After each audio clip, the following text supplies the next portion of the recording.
Thanks very much, Brian, and thanks all of you for coming to listen to what is a work in progress, so I'll appreciate any comments you may have.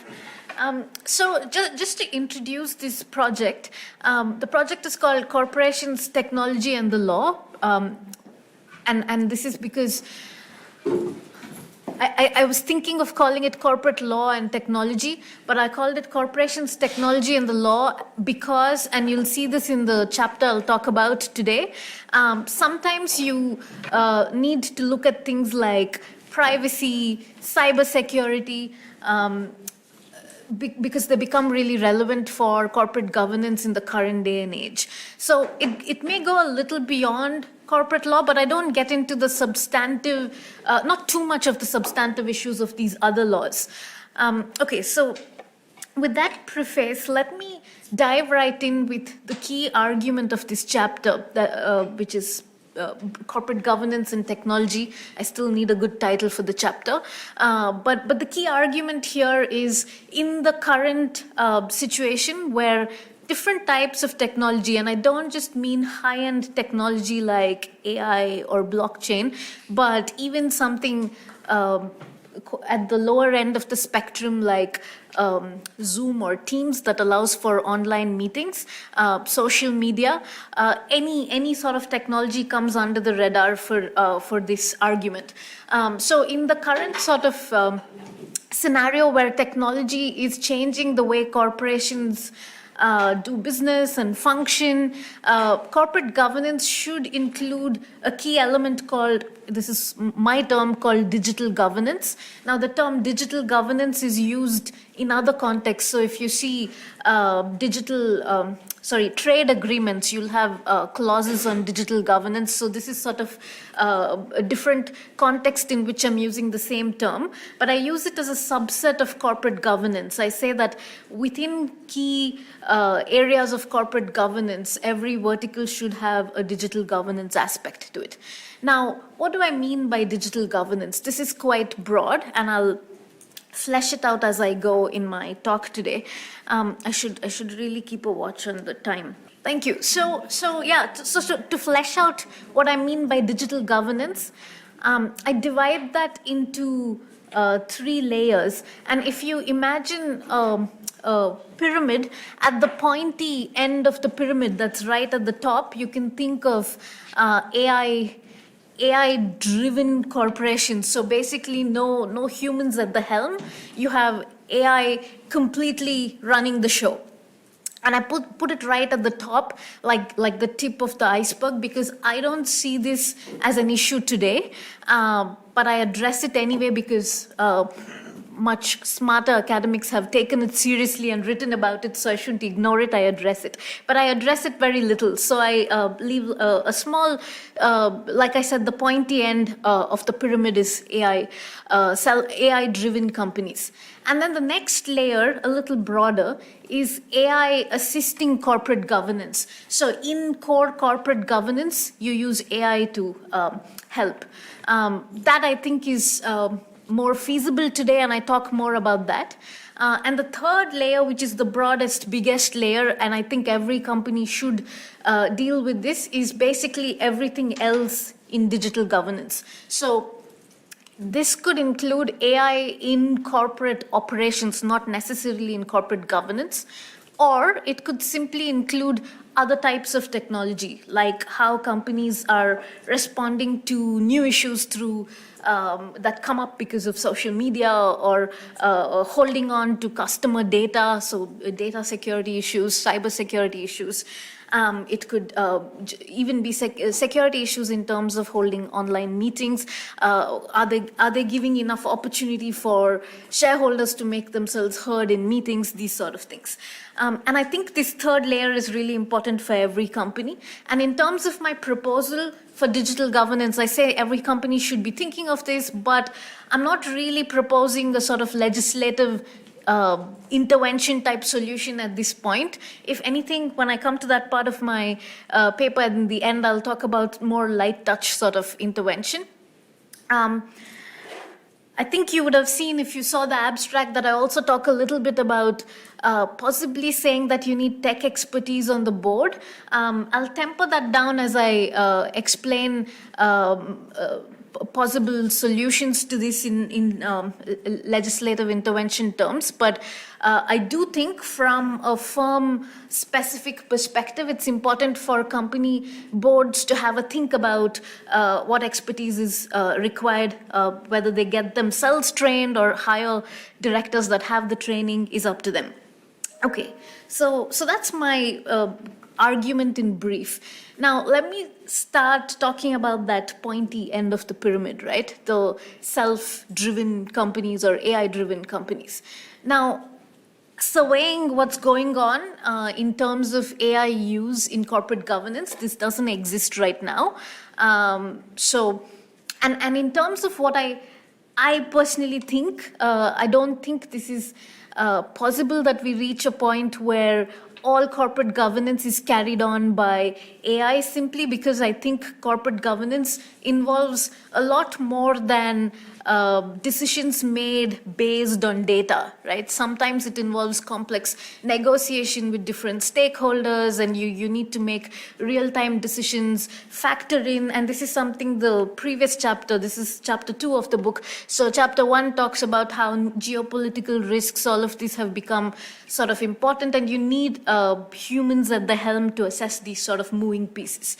But commentators, scholars like Martin Petrin, Horst Edenmuller, John Armour have spoken about the possibility of having AI-driven companies, and in that context, they think of liability regimes, and they think about how you can change the director's duties system, and the different suggestions. Some of the more persuasive ones are about maybe creating a form of insurance when you use a type of AI governance product.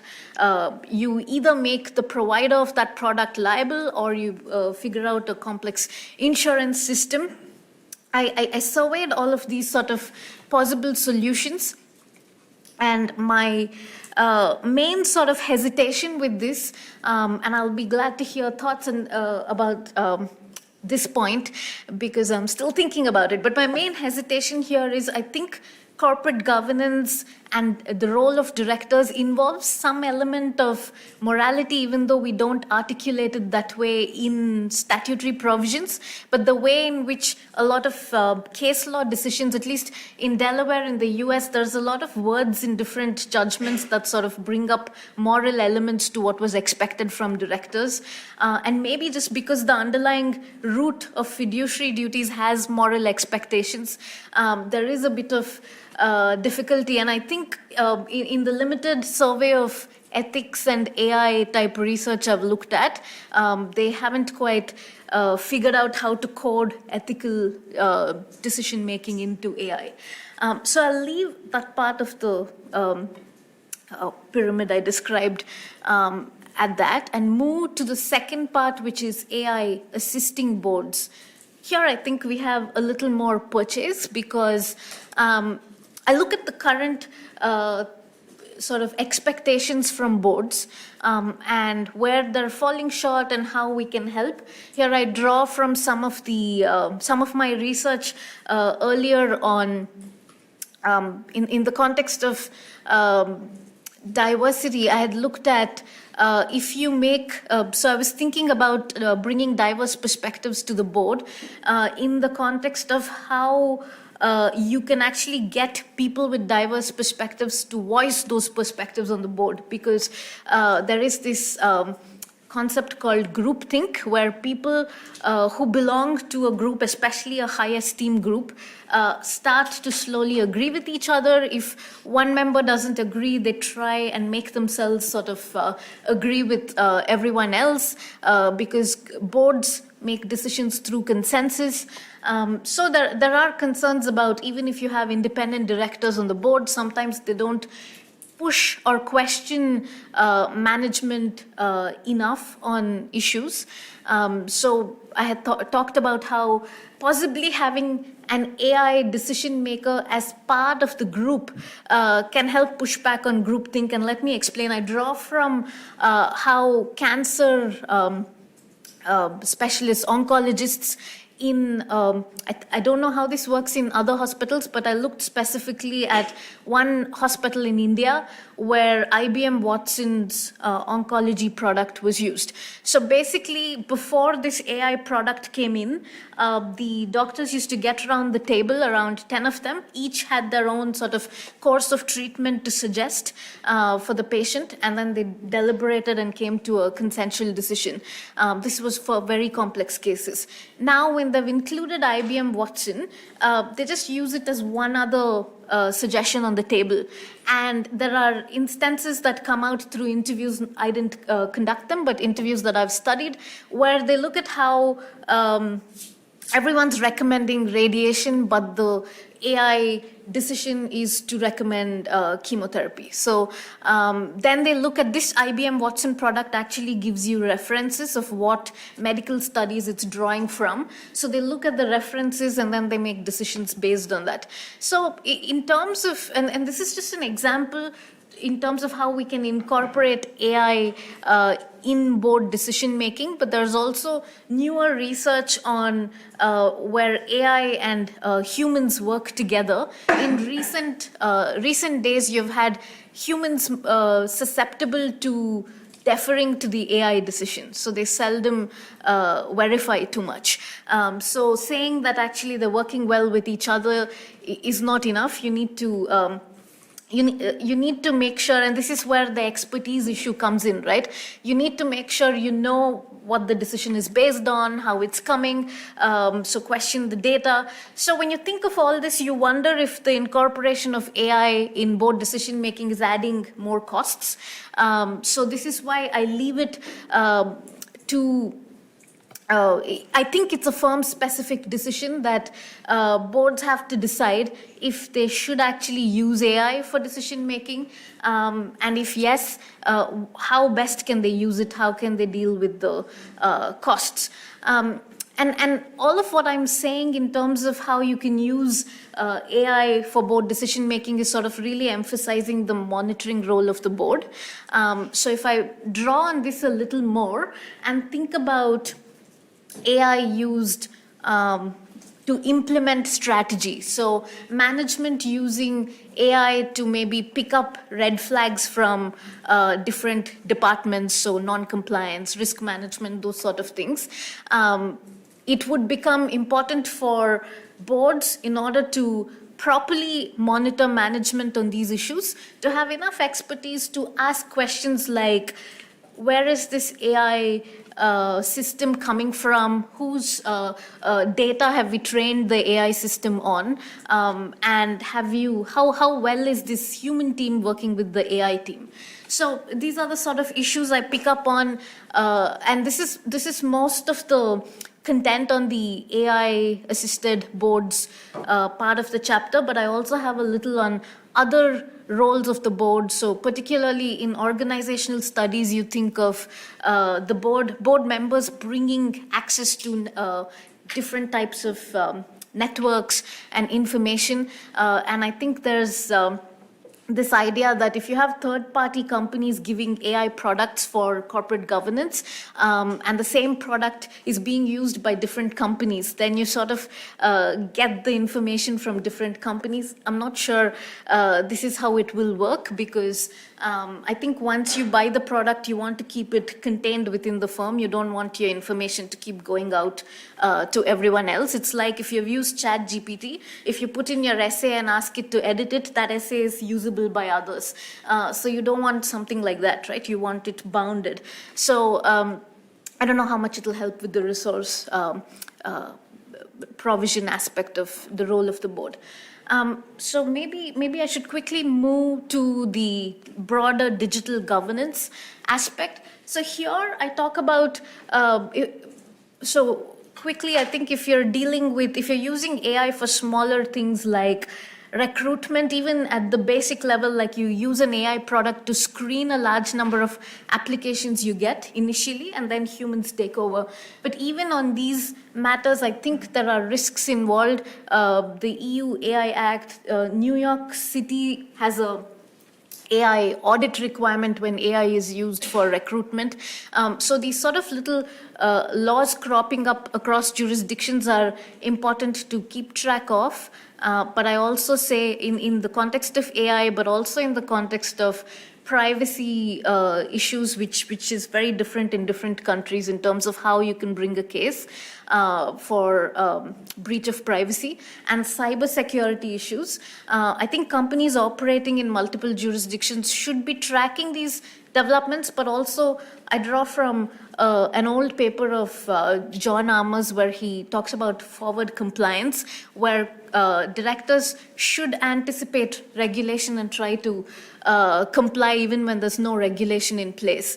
And I think this is particularly important for these sort of tech-related challenges because usually there's the negative costs of any risks that are not mitigated are spread across different stakeholders, not just on your shareholders.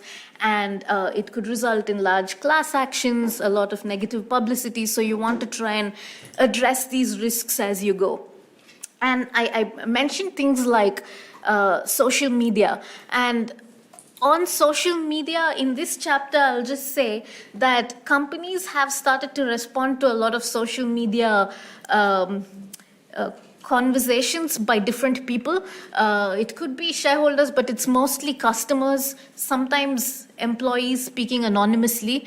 And I think this has become so prevalent that now you need to actually have a social media strategy rather than responding in the short term and dealing with the costs of this later.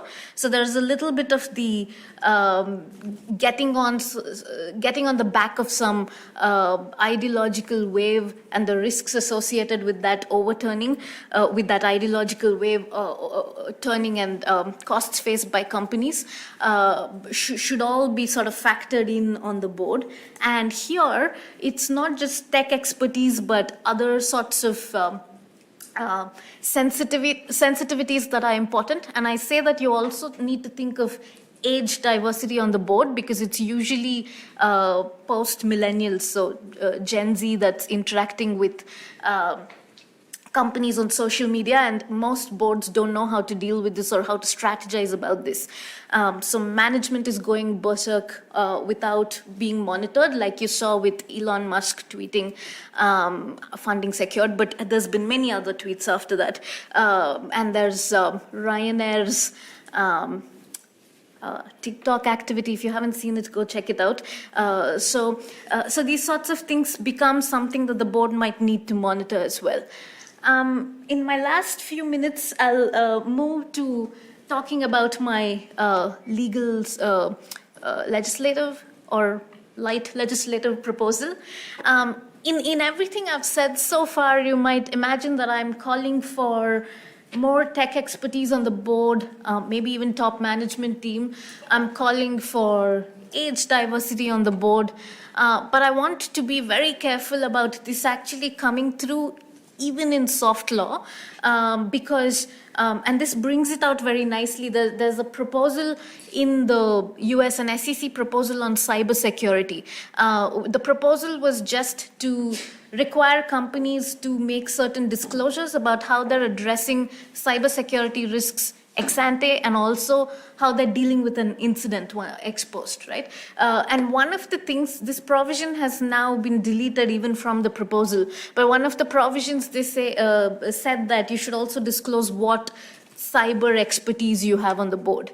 And this, when it was just a proposal, resulted in a lot of companies changing their disclosures. And I draw from a very nice paper by Joran Nili and Roy Shapira called Specialist Directors.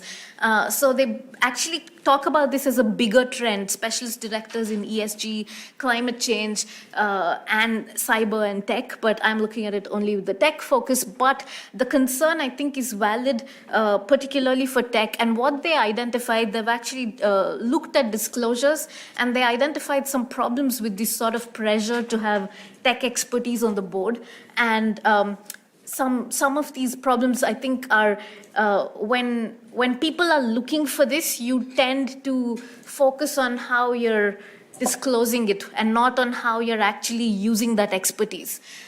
So in my light touch proposal, what I would say is there should be some guidance for companies on disclosing if they have measures to address tech-related issues, digital governance issues.